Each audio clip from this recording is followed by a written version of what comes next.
बहुत पुराने समय की बात है। एक नगर में एक प्रतापी, दानी और धर्मप्रिय राजा राज्य करता था। राजा हर रोज गरीबों की सहायता करता, ब्राह्मणों को दान देता और जरूरतमंदों की मदद करता था। यही उसका धर्म था और यही उसका सुख। लेकिन उसकी रानी का स्वभाव बिल्कुल अलग था। उसे दान पुण्य बिल्कुल पसंद नहीं था। न वह स्वयं कभी गरीबों को कुछ देती, न भगवान की पूजा करती और राजा को भी रोकती रहती थी। वह हमेशा राजा से कहती, आप सारा धन लुटा देते हैं, ऐसा दान देना ठीक नहीं है।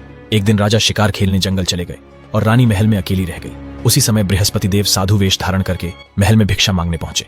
साधु ने बड़ी विनम्रता से कहा, देवी कृपया भिक्षा दें।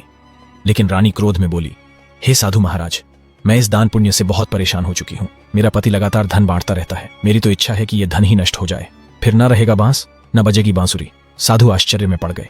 उन्होंने शांत स्वर में समझाया, देवी धन और संतान तो हर कोई चाहता है, पुत्र और लक्ष्मी तो पापी के घर भी होना चाहिए। यदि तुम्हारे पास बहुत धन है तो भूखों को भोजन दो, प्यासों के लिए प्याऊ बनवाओ, यात्रियों के लिए धर्मशालाएं खुलवाओ, निर्धन कन्याओं के विवाह कराओ। ऐसे बहुत से पुण्य के काम हैं जिनसे तुम्हारा यश इस लोक और परलोक दोनों में फैलेगा। लेकिन रानी पर साधु की बातों का कोई असर नहीं हुआ। वह और ज्यादा कटु स्वर में बोली, महाराज मुझे कोई उपदेश मत दीजिए। मैं ऐसा धन नहीं चाहती जिसे हर जगह बांटती फिरूं। साधु ने गंभीर स्वर में कहा, यदि तुम्हारी यही इच्छा है तो तथास्तु। यदि धन नष्ट करना ही है तो बृहस्पतिवार को घर लीपना, पीली मिट्टी से अपना सिर धोकर स्नान करना और भट्टी चढ़ाकर कपड़े धोना। ऐसा करने से तुम्हारा सारा धन नष्ट हो जाएगा। इतना कहकर साधु वहां से धीरे धीरे अदृश्य हो गए। रानी ने अहंकारवश साधु की बताई हर बात को वैसा ही किया। केवल 3 बृहस्पतिवार बीते थे कि उसकी पूरी धन संपत्ति समाप्त हो गई। जिसके महल में खजाने भरे रहते थे वहां अब खालीपन और चिंता का माहौल था। भोजन तक के लिए राजा का परिवार परेशान होने लगा। तब एक दिन राजा ने भारी मन से रानी से कहा, हे रानी, अब यहाँ रहने से कोई लाभ नहीं। इस नगर में सभी लोग मुझे पहचानते हैं, इसलिए मैं यहाँ काम भी नहीं कर सकता। तुम यहीं रहो, मैं किसी दूसरे देश जाऊंगा, शायद वहां कोई मार्ग मिल जाए। मैं यहाँ रहकर कोई छोटा काम नहीं कर सकता। इतना कहकर राजा प्रदेश चला गया। प्रदेश में राजा जंगल से लकड़ियां काट कर लाता और उन्हें शहर में बेच देता। इसी तरह मेहनत करके वह अपना जीवन चलाने लगा। उधर राजा के चले जाने के बाद महल सूना हो गया। रानी और उसकी दासी दोनों दुखी रहने लगी। धीरे धीरे हालत इतनी खराब हो गई कि कई दिनों तक उनके घर चूल्हा भी नहीं जलता था। एक बार ऐसा समय आया जब रानी और दासी को पूरे 7 दिन तक बिना भोजन के रहना पड़ा। 7 दिन से भूखी बैठी रानी ने व्याकुल होकर अपनी दासी से कहा, हे दासी, पास के नगर में मेरी बहन रहती है, वह बहुत धनवान है। तू उसके पास जा और कुछ सहायता लेकर आ, ताकि हमारी थोड़ी बहुत गुजर बसर हो सके। रानी की आज्ञा पाकर दासी उसकी बहन के घर पहुंची। संयोग से उस दिन गुरुवार था। रानी की बहन उस समय बृहस्पतिवार व्रत की कथा सुन रही थी। दासी ने जैसे ही रानी का संदेश सुनाया, रानी की बड़ी बहन ने कुछ भी उत्तर नहीं दिया। वह पूरी तरह कथा सुनने में लीन रही। जब दासी को रानी की बहन से कोई उत्तर नहीं मिला तो वह बहुत दुखी हो गई। उसके मन में क्रोध भी भर आया। उदास मन से वह लौटकर महल आई और रानी को सारी बात बता दी। यह सुनकर रानी ने अपने दुर्भाग्य को कोसा और मन ही मन बहुत पछताई। उधर कथा समाप्त होने के बाद रानी की बहन के मन में विचार आया, मेरी बहन की दासी आज आई थी पर मैं उससे बोली नहीं, वह अवश्य दुखी हुई होगी। कथा और पूजन पूरा करके वह तुरंत अपनी बहन के घर पहुंची और बोली, हे बहन, मैं बृहस्पतिवार का व्रत कर रही थी। तुम्हारी दासी मेरे घर आई थी, लेकिन जब तक कथा चलती है तब तक न तो उठते हैं और न ही बोलते हैं, इसलिए मैं उससे बात नहीं कर पाई। बताओ दासी क्यों आई थी? तब रानी भावुक होकर बोली, बहन अब तुमसे क्या छिपाऊं, हमारे घर में खाने तक को अनाज नहीं बचा था। ये कहते कहते रानी की आंखें भर आईं। उसने दासी के साथ पिछले 7 दिनों से भूखे रहने की सारी बात विस्तार से सुना दी। रानी की बहन ने धैर्य से सुनकर कहा, बहन, भगवान बृहस्पति देव सबकी मनोकामनाएं पूरी करते हैं। देखो, संभव है कि तुम्हारे घर में कहीं अनाज रखा हो। पहले तो रानी को विश्वास नहीं हुआ, लेकिन बहन के बार बार कहने पर उसने दासी को भीतर देखने भेजा। अंदर जाकर दासी ने देखा कि वहां सचमुच अनाज से भरा एक घड़ा रखा हुआ है। यह देखकर वह बहुत आश्चर्यचकित हो गई। दासी दौड़कर रानी के पास आई और बोली, हे रानी, जब हमें भोजन नहीं मिलता तो हम अपने आप व्रत ही कर लेते हैं। क्यों ना हम भी बृहस्पतिवार का व्रत और कथा करने की विधि पूछ लें, ताकि आगे हमें कष्ट ना हो। तब रानी ने अपनी बहन से बृहस्पतिवार व्रत के बारे में पूछा। बहन ने बताया, बृहस्पतिवार के व्रत में चने की दाल और मुनक्का लेकर केले की जड़ में विष्णु भगवान का पूजन करना चाहिए, दीपक जलाना चाहिए, व्रत कथा सुननी चाहिए और केवल पीला भोजन ही ग्रहण करना चाहिए। इससे बृहस्पति देव अत्यंत प्रसन्न होते हैं। व्रत और पूजन की पूरी विधि समझाकर रानी की बहन अपने घर लौट गई। 7 दिन बाद जब फिर से गुरुवार आया तो रानी और दासी ने पूरे मन से व्रत रखा। वे घुड़साल में जाकर चना और गुड़ लेकर आईं। फिर केले की जड़ और विष्णु भगवान का विधिपूर्वक पूजन किया। लेकिन मन में एक चिंता थी, अब पीला भोजन कहां से आए। इस बात को लेकर दोनों बहुत दुखी हो गईं। चूंकि उन्होंने श्रद्धा से व्रत रखा था, इसलिए बृहस्पति देव उनसे प्रसन्न हुए। उन्होंने एक साधारण व्यक्ति का रूप धारण किया और 2 थालों में सुंदर पीला भोजन दासी को दे गए। भोजन पाकर दासी बहुत प्रसन्न हुई। फिर उसने रानी के साथ मिलकर भोजन ग्रहण किया। इसके बाद वे हर गुरुवार को नियमित रूप से व्रत और पूजन करने लगी।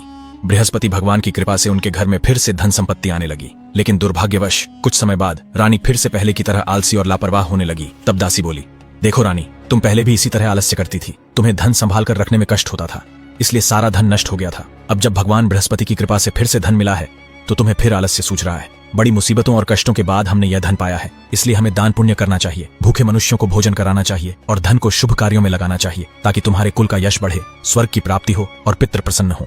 दासी की बात मानकर रानी ने अपना धन शुभ कार्यों में खर्च करना शुरू कर दिया, जिससे पूरे नगर में उसका यश फैलने लगा। एक दिन राजा दुखी होकर जंगल में एक पेड़ के नीचे आसन लगाकर बैठ गया और अपनी दशा को याद करके व्याकुल होने लगा।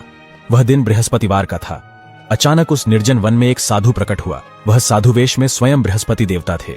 वे लकड़हारे के सामने आकर बोले, हे लकड़हारे, इस सुनसान जंगल में तुम चिंतामग्न क्यों बैठे हो? लकड़हारे ने दोनों हाथ जोड़कर प्रणाम किया और बोला, महात्मा जी, आप सब कुछ जानते हैं, मैं क्या कहूँ। इतना कहकर वह रोने लगा और अपनी पूरी कहानी साधु को सुनाई। महात्मा जी बोले, तुम्हारी पत्नी ने बृहस्पति के दिन बृहस्पति भगवान का अनादर किया था, इसी कारण वे रुष्ट हुए और तुम्हारी यह दशा हो गई। अब तुम चिंता छोड़कर मेरे कहे अनुसार चलो, तुम्हारे सब कष्ट दूर हो जाएंगे और भगवान तुम्हें पहले से भी अधिक संपत्ति देंगे। तुम बृहस्पति के दिन कथा किया करो, 2 पैसे के चने मुनक्का लेकर प्रसाद बनाओ, शुद्ध जल में शक्कर मिलाकर लौटे में अमृत तैयार करो और कथा के बाद परिवार व श्रोताओं में अमृत और प्रसाद बांटकर स्वयं भी ग्रहण करो। ऐसा करने से भगवान तुम्हारी सब मनोकामनाएं पूरी करेंगे। साधु की बात सुनकर लकड़हारा बोला, महाराज, लकड़ी बेचकर इतना धन नहीं मिलता कि भोजन के बाद कुछ बचा सकूं। तब साधु बोले, हे लकड़हारे, तुम किसी बात की चिंता मत करो। बृहस्पति के दिन रोज की तरह लकड़ियां को लेकर शहर जाओ, तुम्हें रोज से 2 गुना धन मिलेगा। उससे तुम आराम से भोजन भी कर लोगे और पूजा का सामान भी आ जाएगा। इतना कहकर साधु अंतर्ध्यान हो गए। समय बीतते बीतते फिर बृहस्पतिवार आया।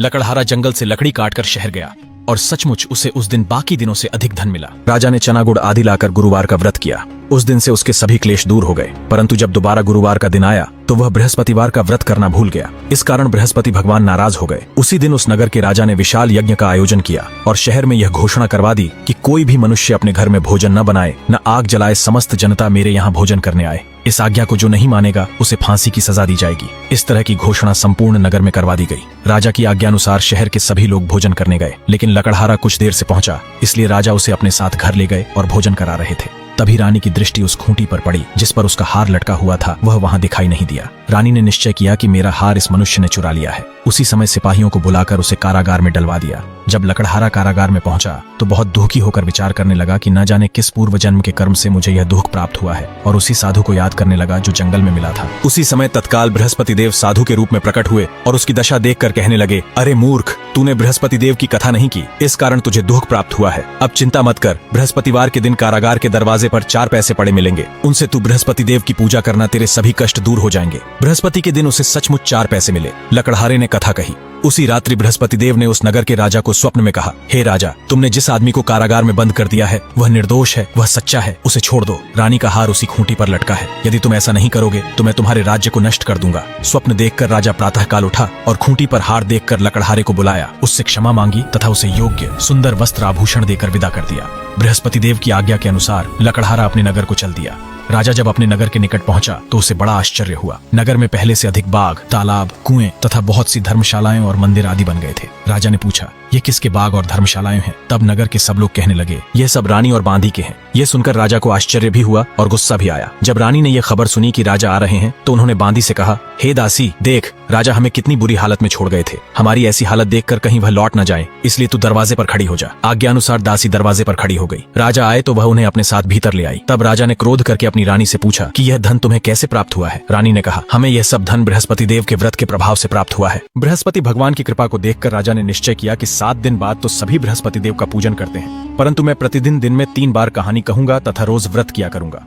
अब हर समय राजा के दुपट्टे में चने की दाल बंधी रहती तथा वह दिन में 3 बार कहानी कहता। एक रोज राजा ने विचार किया कि चलो अपनी बहन के यहाँ हो आवे। इस तरह निश्चय कर राजा घोड़े पर सवार होकर अपनी बहन के यहाँ को चलने लगा। मार्ग में उसने देखा कि कुछ आदमी एक मुर्दे को लिए जा रहे हैं। उन्हें रोककर राजा कहने लगा, अरे भाइयों, मेरी बृहस्पति देव की कथा सुन लो। वे बोले, लो, हमारा तो आदमी मर गया है और इसको अपनी कथा की पड़ी है। परंतु कुछ आदमी बोले, अच्छा कहो, हम तुम्हारी कथा भी सुनेंगे। राजा ने दाल निकाली और जब कथा आधी हुई थी तब मुर्दा हिलने लगा, और जब कथा समाप्त हो गई तो राम राम करके वह मनुष्य उठकर खड़ा हो गया। आगे मार्ग में उसे एक किसान खेत में हल चलाता मिला। राजा ने उसे देखा और बोला, अरे भैया, तुम मेरी बृहस्पतिवार की कथा सुन लो। किसान बोला, जब तक मैं तेरी कथा सुनूंगा तब तक 4 हरैया जोत लूंगा। जा अपनी कथा किसी और को सुनाना। इस तरह राजा आगे चलने लगा। राजा के हटते ही बैल पछाड़ खाकर गिर गए तथा किसान के पेट में बहुत जोर का दर्द होने लगा। उसी समय उसकी माँ रोटी लेकर आई।